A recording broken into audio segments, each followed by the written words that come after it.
as far as this course is concerned in 202, you will only be learning about solving linear programming problems, and that's our simplex method that we're going to be starting out with. All right? You have seen the basics of it. You have seen the graphical method, right? So all of the basics, the ingredients of this method are already embedded in the graphical method. But what is the limitations of the graphical method? Why don't we use graphical method for any LP to solve any linear programming problem?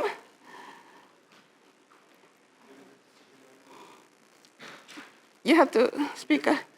Yes, we can have more than 2 decision variables, right? So we will have to, at some point, come to an LP in which we have more than 2 decision variables. We cannot draw it, we cannot find out the corner points, we cannot find out the best solution, so we need a generic methodology to be able to solve such models. All right, and typically the models that we're going to be solving are going to have thousands of variables, are going to have thousands of constraints. Of course, you won't be solving them by hand, but the generic method, the simplex algorithm, is capable of solving any number of variables, any number of constraints. And like I said, not only is it powerful because it solves linear programming, but if it weren't for simplex method, we wouldn't be solving integer models either, right? So it has done a lot to the enhancement of the field because we have this nice simplex method. We can solve neatly, efficiently integer models as well. Not as much as we like because there's a huge gap in the tractability of these 2 problems. We will always be solving LPs much more efficiently, and we'll be solving IPs by solving sequences of LPs. Like I said, divided into 2, solve 2 LPs in order to get to a single variable IP solution. Okay? Now I have to mention this. This is very important. I have to mention who we owe all of this to, and that's George, where are we? George Danzig. Who is George Danzig? Did you hear about him? Okay, George Danzig is actually the guy who invented simplex method, and you could think about him as our grandfather. He did a lot to the field. So without him, without, like I said, the simplex method, nothing would have boomed up like it did for operations research or for industrial engineering. He died very recently. He's supposed to be this very smart guy who's doing a PhD in Stanford, apparently, at some point. I don't know the years. He came to class one day late. And on the board, there were some questions, like 5 of them. He thought it was a homework due next week, like we give you homeworks. So he jotted them down, and he solved them. He solved 3 out of 5, and he was so upset that he couldn't do the other 2. Apparently, those 5 questions, they were all open-ended questions. So they weren't solved before. He was able to, thinking that it was just a homework question for next week, he was able to solve them, at least 3 of them by next week. So pretty smart, and we owe him a lot, so I just thought you should know his name as well. So like I said, we can solve billions of LP problems, billions of variables, billions of constraints very fast with the solvers. Even the solvers that you're going to be seeing in this class, Express, Simplex, even Excel is capable of solving hundreds and thousands of variables in LP form. Okay, now think about this LP on the right-hand side. It has the first constraint is a less than or equal to constraint, right? I have a less than or equal to constraint there. I have an equality constraint. I have a greater than or equal to constraint. I can have non-negative variables like this one. These were the typical ones that we have seen. I have non-positive variables. It can appear as my part of my LP, and I can have unrestricted variables, all right? Now, in order to be able to start simplex method, we need to bring our LP to a special form, which is called the standard form of LP, okay? Now, why do we need this? Why do we need this, you think? It's not an easy question, so let me try and motivate you. So you have seen the graphical solution in 102, in also last week, right? Baharaja taught you about this. What do you do? Oops. What do you do in the graphical solution? You draw your feasible region, right? And you know by the fundamental theorem that it's going to be one of these corner points that is the optimal solution, right? So you can either enumerate all possible corner points, or, for example, thinking that the improving direction is that one, move along the improving direction until you last hit and declare this as your optimal solution. All right? So you could see everything. You could see the extreme points. You could see how you improve with the improving direction, where to go next, which corner point has a better objective function value than the other one. And the fundamental theorem of LP told you that, you also saw it on the graphical solution, that it's enough to just think about these corner points, all right? Now in two variables, you draw your feasible region, you see your corner points. So what are these corner points when I talk about an LP like this? Can I draw it? Perhaps we can still manage in 3 variables, but what about if I have 4 variables, 5 variables, 6 variables? All right? The theorem is going to be still intact. You can restrict your attention to these extreme points, but then we don't have the too low drawing the regions. So what do? We need a way of being able to characterize these corner points in an algebraic fashion. What does it mean, algebraic fashion? I will give you lots of inequalities, like this one. Lots of constraints, and you will be able to see which ones are corner points and whether you can improve upon them in terms of the objective function or not, just like you did in the graphical solution. So we need a way of characterizing these extreme points, these corner point solutions. Are you with me so far? Good. Okay, so that's where the standard form brings in. The standard form is a structured representation of our arbitrary LPs in a form in which we can pinpoint and define these corner points. Okay, so in order to be able to say, okay, such a solution of the structured LP is a corner point, we need to first come to the standard form definition. Okay, so any LP can be converted to standard form. This is without loss of generality. It's very important that it's without loss of generality. So we are not losing anything. And we have to guarantee that we convert to a standard form without losing the optimality, the feasible region, and so on. Okay, so what is the standard form requirements? We have these 3 requirements. All constraints should be equalities. Okay, for example, this LP fails, right? I don't have the first and the third one as an equality constraint. All variables should be non-negative. Again, I failed. The second variable, the third variable, they don't satisfy this property. And I also want my right-hand sides to be non-negative. And again, I failed this because I have a right-hand side here, which is minus 11. Okay?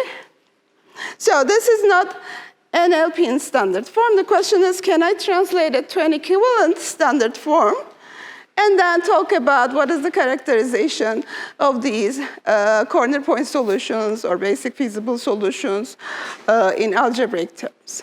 Does it make sense?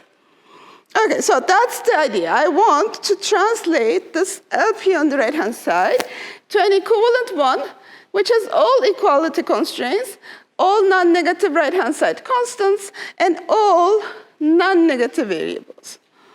Can I do that? I have to lose something, right? I'm going to translate this. What will I lose? I can add more variables in the process. Okay? I can rename variables, I can change variables, I can add new variables, I can add new constraints if I like. But when I do this, I still have to maintain the property of standard form requirements in the sense that if I add a new variable, that new variable has to be non-negative.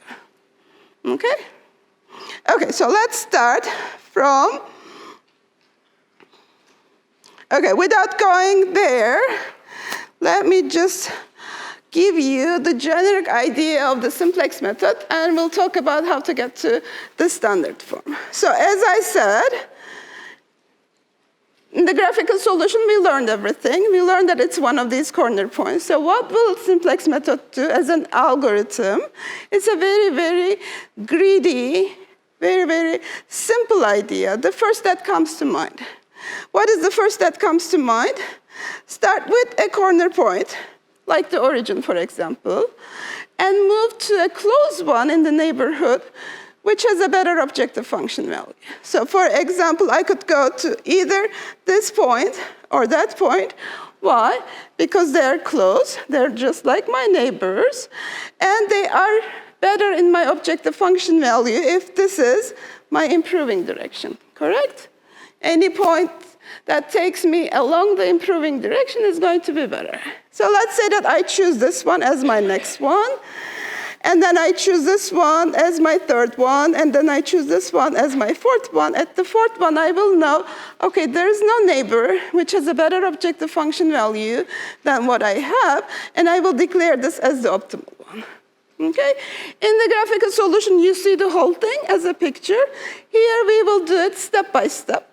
But the idea is very, very simple. Start with a feasible corner point, move to the next better one, until there is no next better one. All right, that's the simple idea of the simplex method. It's greedy logic, but it works wonders. And the questions here are, okay, how would I find the starting point? So where would I know that 1 is my starting point? That's one question that we have to answer algebraically. Second one, where would I know how to get to a neighbor which is better? What is the definition of neighborhood? How do I know that I go to number 2? That's the second question. And the third question, where would I know that at this point, I can stop my algorithm, I can declare this as the optimal solution? So all of these answers we need to come up with using the algebra of a system of equations without seeing the picture. Does it make sense? Why the algorithm is very, very important. This idea, all right? And so we come to our standard form requirements. Let us say that we have this LP as I showed you, and I want to translate this to a standard form, okay? All right, so let's look at one at a time. What is the simplest way of translating to the standard form? The simplest one would be perhaps fixing equation number 2. So what do I want in the standard form? Again, one more time. These are my requirements, right? And that's my LP. Okay, so which one is easy to fix, as I said? Making all right-hand sides non-negative is perhaps the easiest one, right? So how can I fix number 2? Multiply through with -1. That's the easiest one. What about number 1? How can I fix number 1? Yes? We can add new variable. Okay, in number 1, I know that the left-hand side is perhaps have feasible values which are less or equal to the right-hand side, correct? So if I add, for example, in order to fix this, if I add to the left-hand side some variable and make it equal to the right-hand side, all right? And induce that the variable should be non-negative. So I'm adding any variable, but that variable that I add is going to be non-negative, is going to satisfy the standard form requirements, and it's going to be in perfect harmony with my original constraint, right? I require that the 1 limits all x's such that the left-hand side is less than or equal to 5, any feasible solution will map to a solution in which I have left-hand side plus some possibly positive number equal to the right-hand side. Okay? And the possibly positive number is simply the difference of the right-hand side and the left-hand side. So it's an easy way of translating, and that's exactly what I do for that case. So add a variable. That variable is my S1 over here on the first screen, is the difference of the right-hand side and the left-hand side, and require that that variable is a non-negative variable. Okay? Piece of cake. Number 1 is converted to an equation. Yes, please. Speak up, though. This variable represents, it's called a slack variable. So in the original form, you need some slack to append to the left-hand side to get to the right-hand side. Right-hand side is your resource. Left-hand side is how much you use that resource. You might not use all of your resources up to the final point. Some resources are extra. So that slack variable will tell you how much extra you have in your production environment setting, let's say, if you have an LP corresponding to the production environment. What's important is that it's just a structural extra variable that I add, more than its meaning, and it's going to guarantee that I have my standard form, and it's going to guarantee that the original constraint, as well as this newly added constraint, their feasible regions are in 1-to-1 correspondence, all right? I don't want to lose anybody from my feasible region. I don't want to lose anybody from my optimal set of solutions by doing this translation. I want to maintain the equivalence, and I do this with this, right? Because if you give me any solution satisfying 1, I will take S1 as the difference of right and left-hand side. I will plug it in over here. It will satisfy it as an equation, all right? No problems. What about the next one? Next one, like I said, was the easy one. It was -11. We want all non-negative. I can fix it simply by multiplying through with -1. I get to 11 very easily. What about the third one? Same thing, right? Similar. I have to add non-negative variables. So where would I add the non-negative variable this time? To the right-hand side, but I want to maintain the fact that I have all parameter constants on the right-hand side. Therefore, I subtracted from the left-hand side. So instead of adding to the right-hand side, I subtracted from the left-hand side. And that's the difference this time of the left-hand side and the right-hand side. The left-hand side is perhaps more. So what's the excess? That's why it's called an excess variable, is going to be embedded in this E3 variable that we define for this particular constraint, which has to be non-negative. Make sense? So those were the possible deviations. I could have, instead of equations, I could have less than or equal to, greater than or equal to. Both can be handled in this fashion. Right-hand side, all non-negative, very easy. If I'm multiplying constraints which are less than or equal to or greater than or equal to, I have to translate the sign as well, so keep that in mind. Equations, you don't bother. All right, so we are here with x2. x2 spoils the standard form requirements, right? So how can I fix it? So x2 will take values possibly which are negative. If x2 is negative, if I take the negation of it, rename it. So in other words, do the translation, x2 prime equals minus x2. Anywhere I see x2, I will replace it with minus x2 prime. And if x2 is non-positive, x2 prime will be non-negative, right? Very easy. Replace throughout with its negated form, and then I will have over here not x2 non-positive, I will have x2 prime non-negative. Make sense? Okay, perhaps the most challenging one, x3 is a free variable, meaning that I don't care. It could take both positive and negative values, but standard form does not like it, so I need to write it as non-negative variables. Can I do this? Let me ask you. This is a typical trick that you have been used to. Define a binary variable. Binary variable takes value 1. If this variable is positive, takes value 0, otherwise. Can I do that? Yes, I can do that, of course. Would it be appropriate for the standard form requirement?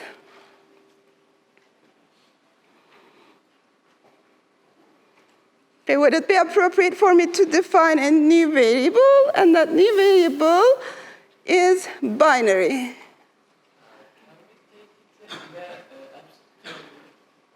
We can take the absolute value, but again, that's deviating me from the linear form, right? So it's not even a linear form, I have to linearize it, okay? We linearized absolute variables using binary variables again. So my question is, can I append binary variables to this structure? No, why not? Because we should consider x3 prime and x3 double prime. I mean, we can... Okay, that's the solution, yes, but why can't I use binary variables? Because we should meet the demands of the previous slides. Okay, without the slides. Okay, I want an answer to this one. You're right. In the next slides, we will see the answer. But we have a way of dealing with it. We have seen it in our practice sessions. We define binary variables. We want them to take whatever values that we like. 1 if something is positive, 0 if something is non-positive. That's a very simple trick that I'm used to in dealing with integer programs, right? What is the standard form requirement? What is the simplex method requirement? Can I define binary variables? Even if it has a single binary variable, simplex method will not know how to deal with it. So I could not do this change with binary variables. I could not do it with absolute values either, because absolute value, again, is not linear. That deviates me from linearity. So what I can do is I can add variables, I can add constraints, but all of these should keep me in the linear form. Now, what is nice about this free variables is that they can take positive values and negative values. For example, -5 or +5, all right? If I can make that unrestricted variable, I can always make it as the difference of 2 non-negative variables, all right? If it's a negative value to take, I will take the second variable higher, the difference will be negative. If it's to be a positive variable, I will take the first variable to be higher, and then I will have a positive value. So any unrestricted variable in SAN can be thought as the difference of 2 non-negative variables by changing the relative relationship of the 2 variables to each other. I get either positive or negative values. Does it make sense? So simple trick, that's your x3 prime and x3 double prime. So instead of x3, replace it with 2 non-negative variables. And now these 2 non-negative variables can take any values. If the second one, the double prime, is higher, it will be a negative value for x3. If the first one is higher, it will be a positive value for x3. All right? So any value that you can get here for x3, you can get with that requirement. And if you have a difference there, you could simply plug in for x3, and it will correspond to a proper value for x3, either positive or negative. Sounds good? Yes? Okay, let me try and answer. We can add x1 is greater than or equal to. That could be my number 4 constraint over here, right? In which case, your x1 is non-negative. You could even remove that requirement. It's already embedded in the fact that it's at least 2, right? So x1 is non-negative. It's sort of going to be a redundant limitation if x1 is at least 2. But what I want from the simplex, what the simplex method does, what George Danzig wants is that everything here should be in the standard form. So all my variables should be non-negative, all my constraints should be as an equality constraint. Oh, okay, your point is why not the variables should be equality form? Okay, you can, but then simplex method is able to solve everybody in the non-negative ordinate. So you're going to assume your variables are all non-negative. If you can always change, okay, I now see your point, sorry, 5 minutes late. Okay, x1 is greater than or equal to 0, right? Is the same as x1 minus some surplus equal to 0, correct? But then, in order to make this an equation, you still need that surplus to be a non-negative variable. All right? In order to make your non-negativity requirements equations, you need extra non-negative variables. Okay, so you cannot get rid of non-negative variables or variable declarations in almost all LPs. All right, so anyway, simplex method does not require this. Simplex method needs that you have variables which are non-negative and you have equations which are all equations. All right, this is a way of dealing with it, but this is as general as it gets. So if you had no variable restrictions, you can always translate them to equations with variable restrictions. So this is without loss of generality. Is that clear now? Okay, sorry. All right, so where were we? We translated everything properly. And now we have the left-hand side, my original LP, the right-hand side, the LP in standard form. Okay? In the meantime, I added how many variables? I added x3 prime, x3 double prime, s1, and e3 as new variables. I changed my constraints, and I changed my objective function, and I got to a standard form. Now, in this standard form, I now have to say, okay, give me a solution. I could look at the solution and say, yes, algebraically, this solution is now a corner point solution or not a corner point solution. Make sense? Okay. Okay, so this is the sort of the summary of what we have done. I'm going to skip it. It's already simple enough. You can read it through your notes. So far, we are now capable of translating everything to the standard form. So let's say that you give me something like this. The question is, now in the standard form, what are the corner points? Can I find the characterization for corner points? Okay?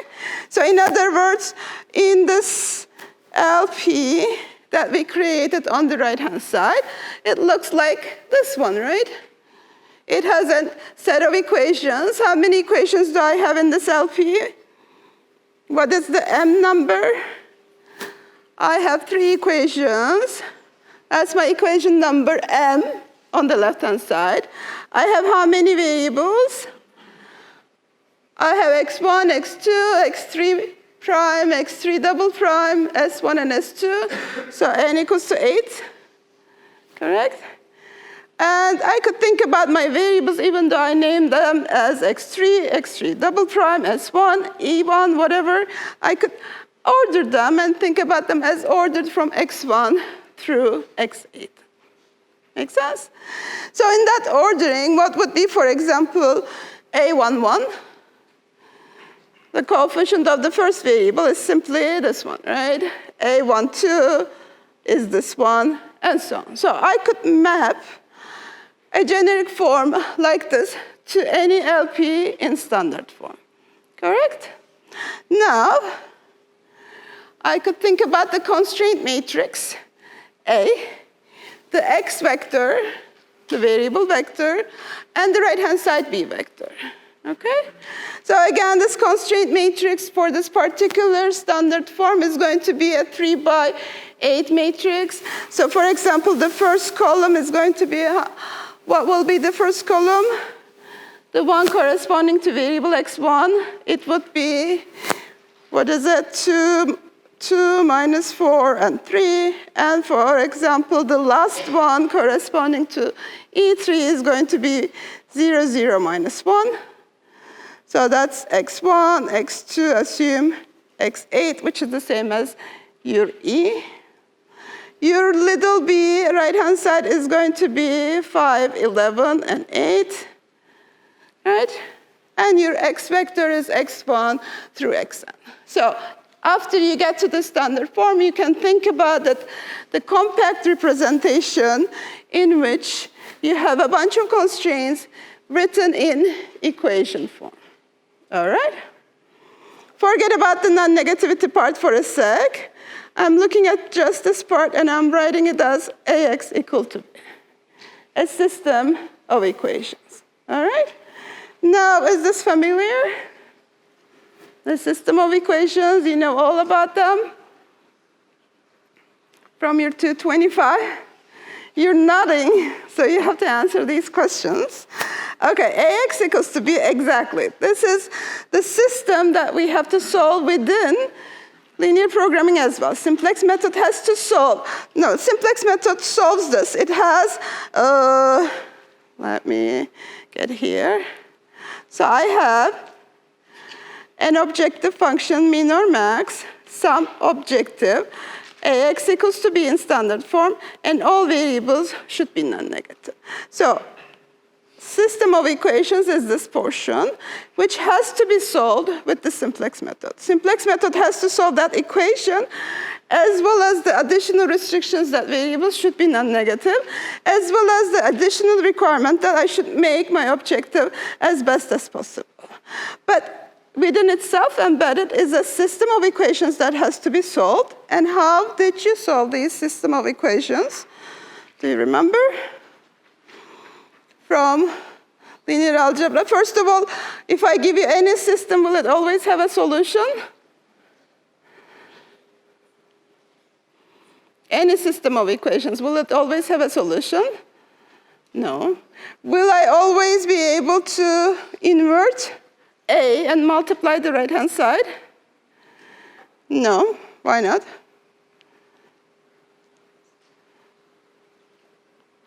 So AX equals to B, if I want to solve AX equals to B, can I always do AX equals to A inverse B?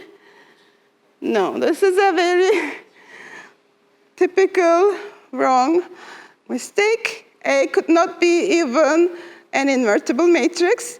Even if it's square, it might not be invertible. It might not be even a square matrix, which you cannot talk about taking the inverse and so on. So this whole thing is not a way. But what is basically we're asking when we ask the system to have a solution? So let's think about that. Let's think about what we are asking when we ask AX equals to B. Now, A is a set of columns, right? Let's look at the columns of the A matrix. I have, let's say that A is m by n. So I have n columns, all right? A1, A2, AN. By asking if AX equals to B has a solution, I am asking, is there a way of representing the right-hand side vector B as a linear combination of my columns of the A matrix? All right? So is this a possibility, is my question when I'm solving AX equals to B. And not always this is a possibility, right? When is this possible? If I'm able to span all the vectors in Rm with my columns in the A matrix. Okay? B is such a vector. So if I'm capable of spanning everybody else in my region, then I will be saying that such an X vector exists. Otherwise, such an X vector does not exist. Does it make sense?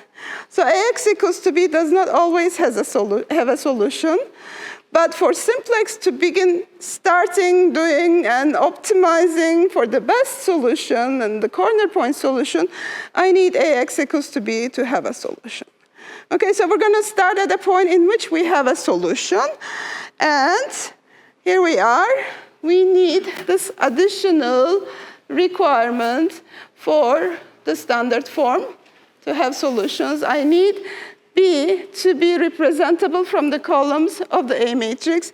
In other words, when I add the B column, when I augment the B column to my A matrix, I don't increase the rank. What is the rank? What is the rank? come on, you knew all about linear algebra. What, yes? Number of? Pivot rows. Oh, don't use pivot. Number of ones. Think, in linear algebra, it should have the word linear in it. Definition of rank that has the word linear something. Number of linearly independent. What is the rank of a matrix then? Vectors. Do the vectors have something to do with the A matrix? Sorry? X1, X. Number of vectors, yes, but in terms of the rank of a matrix, I'm talking about the number of columns which are linearly independent, which is the same as cheating number of rows which are linearly independent.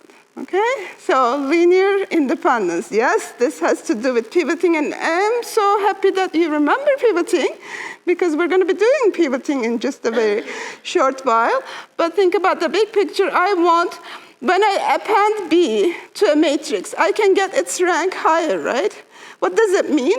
It has more power of representing additional vectors, but this is not what I want. I want the A matrix to already be capable of representing anything in a linear combination outside. If this is the case, then I have rank A augmented with B the same as rank A, in which case I have a solution space non-empty for AX equals to B. Okay, that's one thing that I will want, and that's the least of my requirements, right? I'm going to do on top of that, not only it's AX equals to B, but it's also non-negative, it's also having some objective as the best value. So I need a solution space which is non-empty. That's one of my requirements. Okay, another thing, and this is also without loss of generality, is that I want my number of rows to be full row rank. So I want the rank A matrix is n by n, right? A is n by n. So my rank cannot be more than m. My rank cannot be more than n. I am going to have a rectangle in which I have more columns than rows. So I want rank of A to be exactly equal to the number of rows, okay? This is, again, without loss of generality. What does it mean to have it's not equal to m? It means that the rank is less. That means that some of the constraints are redundant. Actually, I can eliminate them without changing the feasible region. And that's exactly what we are going to be doing. Make sense? Okay, so let's look at 1, 2, and 3 on the left-hand side. So the A matrix will have 3 rows. It will have 3 columns. All right, let me draw it. It will have 1, 0, 2, 2, 1, 6, 1, minus 1, 0. That's my A matrix, right? Is the rank equal to 2 here, you think?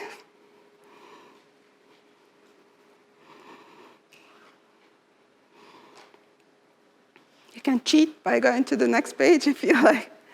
It's not actually, because if I take the first one, multiply it with 2, take the second one, multiply it with 2, and add them up. So I multiply this with 2, I multiply this with 2, I add them up, I get exactly the third constraint. Meaning that actually there's nothing additional the third constraint is saying that already 1 and 2 are not saying. So I can remove this constraint, and the system of equations AX equals to B will have exactly the same solution set. Do you agree with me? Okay, so getting rid of redundant constraints is without loss of generality, and we want to do that. So I'm going to be removing such a constraint. So I'm going to assume also that I have full row rank. And this is, again, without loss of generality. Does it make sense? Okay, now back to my graph and what are the solutions now to the system of equations, ax equals to b, that will correspond to exactly one of these corner points over here. All right, that's my question. And that brings us to the notion of a basic solution. So basic solutions are going to be in one-to-one correspondence with these corner point solutions. And again, I want to stress the fact, for a while, we're just going to be looking at the system of equations. What is the system? It has full row rank. It's all equations, all right? And I'm going to restrict my attention to the solutions here, which are corner point solutions. Make sense? Okay. Now, where should I go? Okay, I have ax equals to b. A is m by n, and let us assume n is much bigger than m. Okay? I also know rank of A equals to m. I also know that this one, there exists at least one solution. So all of these I know after I get to the standard form, after I am ready to start with the simplex method. Okay? Now, if the rank is m, what does it mean? I have my columns A1, A2, AN.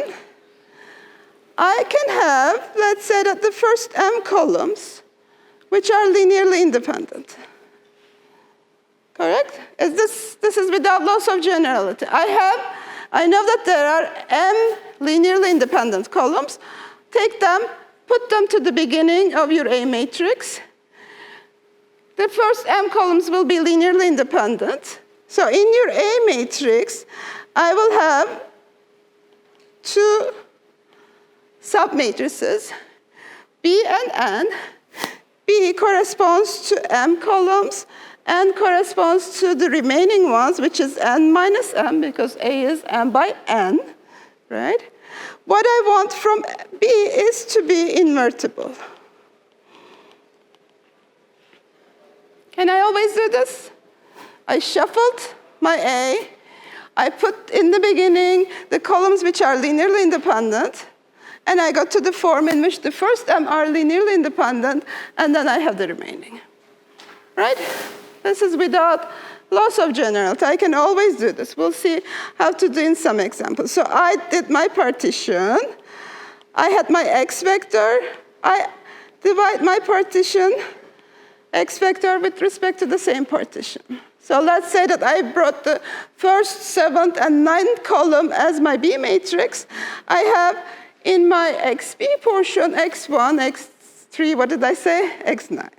All right? So I can always do this. And now my system AX equals to B, little b, can be thought as B, little b multiplying xb and multiplying xn equals to B. Right? So far, I haven't changed anything. I am just restating the same thing over and over again. I shuffled my columns. I put the first m as linearly independent, then the remaining. This is always possible. There are lots of ways of picking m linearly independent columns from the n columns available. This is one of them, okay? And now I'm going to say, I'm going to set all of this n variables to 0. Okay, this partition, the B stands for basic variables, the N stands for non-basic variables, and hence the name basic solution. So I'm going to fix the non-basic variables all equal to 0. All right? So in this set of equations, they move out. I have only in terms of the basic variables. With a matrix which is invertible, so there exists a unique solution here, which is B inverse B. Okay? Such a solution has the potential of being one of these corner point solutions. After I get everything to the standard form requirements, I will always be able to find such a solution. All right? Does it make sense? It's called a basic solution. So what did I do? I first partition my variables into basic and non-basic. What is the requirement from the basic variables? They're columns should correspond to linearly independent columns, should correspond to an invertible matrix. The remaining ones can be anything, all the leftovers. I set the remaining ones equal to 0, the non-basic variables. And then I solve for the remaining basic variables. And this solution is going to be a unique solution because the columns are linearly independent. Okay? And I can always do that. I can always bring it to this form, B and N, because I have columns which are linearly independent. It's called a basis matrix, this B matrix, and hence the name basic solution, basic variables, and so on. So I brought it into this form. I already wrote what's on the left, on the right. So I set my xn variables equal to 0. That brings us to a unique solution of the system of equations, which is B inverse B and 0. And such a solution is called the basic solution. Okay? Now I bring in to the question of, we have a basic solution there. If it's also satisfying non-negativity, then it is a basic feasible solution. And these are exactly the points that we like in our graphical solution. Okay? All right, let's take a break. And there's the attendance sheet. Please sign it for your requirements, or we'll do it in the second half.